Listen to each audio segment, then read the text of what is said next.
Ready? 3, 2, oh, sorry.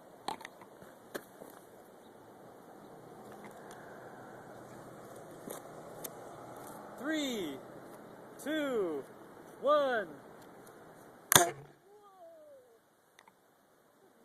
It's going. It's going down. Right there. Oh, almost got me.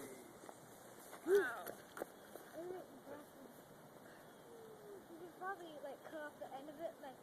Oh, it's fine. It's just paper, so it just reforms pretty easy. Yeah, I'm thinking like we could probably have like a plastic bag in there, cut the very top of it out, and then we could like